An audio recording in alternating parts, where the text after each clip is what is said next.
Can you imagine being warehoused in a cage for months, years, or the rest of your life? According to PETA, this is what happens to millions of animals in no-kill shelters every year.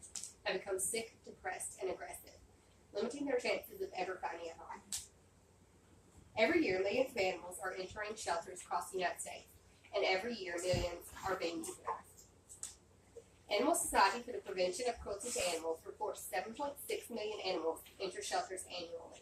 2.7 of them are adopted, and 2.7 of them are euthanized. Alice Phillips, author of Rowman and Littlefield Publishers, says animal shelters can be broken down into three different categories. The first being open admission municipal shelters, which are your common animal control shelters that are funded by the government. A lot of these animals are euthanized due to overcrowding because they are not allowed to refuse any animals. The second are no-kill or semi-admission shelters, which are privately owned, and a lot of these animals can spend the rest of their lives in these shelters. The third are rescue animal organizations, and these animals are mostly fostered in homes. When we don't adopt from these shelters, innocent animals are being killed, either from being euthanized or other cruel situations. Animals that are being refused due to overcrowding and no-kill shelters are oftentimes treated horribly. PETA reported incidents. For example, a Pennsylvania man who tried to surrender his dog to a no-kill shelter was told he needed to make an appointment and return in 2 weeks when they might have room available. He grabbed his dog, left the shelter in his pickup, and at the intersection, he threw the dog out and crushed it beneath his wheels. In California, a cat was strangled by its owners after being put on a waiting list and told there was a $150 surrender fee. In Michigan, 3 dogs were found on a dirt road after its animals were refused by no less than 3 animal shelters.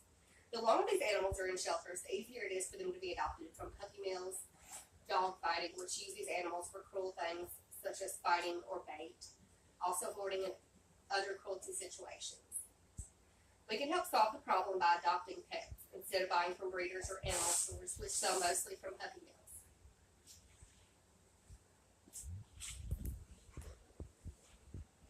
These are the animals that are currently in the Tupelo Humane Society that can be adopted today.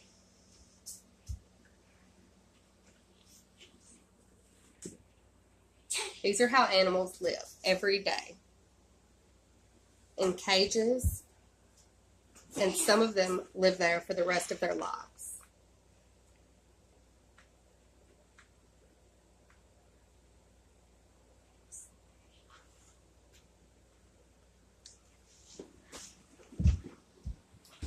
You may say that you are looking for a certain type, maybe you're looking for a specific breed.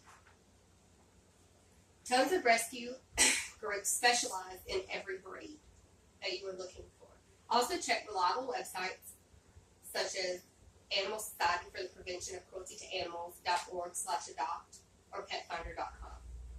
Maybe you don't adopt because you believe these animals are diseased or too aggressive from abuse. But honestly, most of these animals are put in shelters from family hardship, not being able to afford them, or being dropped off after a death of a family member. Studies show that owning a pet is beneficial to your health, keeping you physically active, lowering stress, or reducing stress, lowering your blood pressure. Imagine changing a dog's life, one they wouldn't have without you. I adopted my dog in February 2015. She is the perfect addition to our family. She is smart, sweet, and literally thinks she is a child. I cannot imagine where she would be right now if I had not walked into that shelter and adopted her. Be the change, save the animal's life, and adopt. I have a video of my dog that can show you exactly what type of pet you can adopt from a shelter.